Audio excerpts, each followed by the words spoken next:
"Yes," Clarrie sighed, recalling the other girl she'd once tried to help, but who'd ended up in cahoots with Green.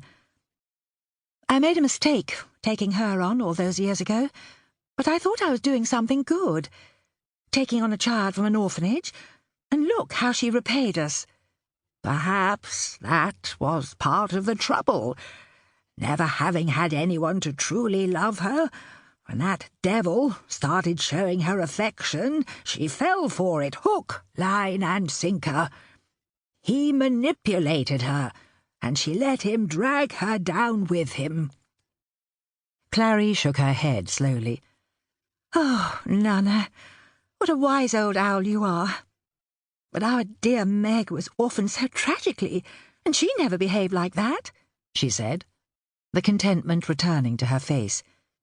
"She lost her family and her home, and came to us because she had nowhere else to go. She might have been in pain and looking for someone to blame, but she was always polite and dignified, and now she's part of the family, just like you, Nana May." The old nanny smiled sagely and turned away to go back to her mending. Yes, Meg Chandler was one of the family now. But just as she felt Esme Carter had always had a nasty streak in her, even before she came under Green's influence, Nana May felt as if Meg was waiting for something. Always had been. The girl had lost the family farm because she'd been too young to take over the tenancy after her parents had died, and she'd gradually come to realise that the Stratfield Whites were good, kind people. But look how, with her farming expertise, Meg had turned the small country estate round when things had been tight. For someone so young, she had a very mature head on her shoulders. Nana May had been there when the child had arrived at Robin Hill House, declaring that she wasn't coming as a guest, as Clarrie had wished. No, she wanted to be a servant. All she wanted was a roof over her head. She didn't even want any wages, although Clarrie had insisted on paying her. She wanted to be independent of the allowance she was to receive until she came of age, by way of insurance compensation from the accident. Instead, she wanted that money invested, together with the proceeds from everything that her parents had owned at the farm. Even at the tender age of 16, she'd had her head screwed on tightly. Had Clarrie forgotten that day? Nana May hadn't.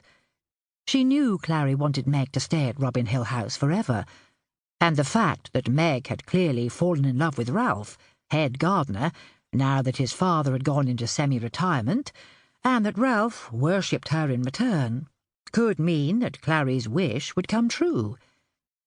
Clarrie tried to conceal it, but Nana May knew that her mistress loved Meg, and the wise old lady knew why. But who knew what the future held for any of them? Adolf Hitler had taken Austria for himself the previous year, and later part of Czechoslovakia. And now in March of this year he'd marched into Prague and annexed the remainder of the mineral-rich country, in defiance of the Munich Agreement.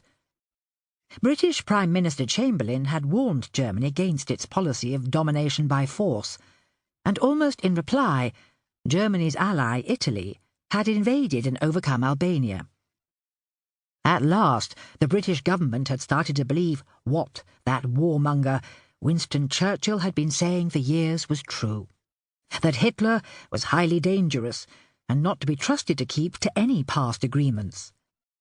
The government had even passed the Military Training Act, by which all single men aged between 20 and 22 were liable to be called up to a 6-month military training course, after which they would be discharged into an active reserve. Ralph and the estate's maintenance man, Bob, were just too old to qualify. But who knew what would happen in the future? Wigmore had been in negotiation with Mr. Churchill for some time, and was now engaged in manufacturing shell cases at the vast engineering works in East London, just as he had in the Great War. It was going to happen all over again, wasn't it? As ever, Nana May kept her own counsel as she went back to her chair and lowered herself into it.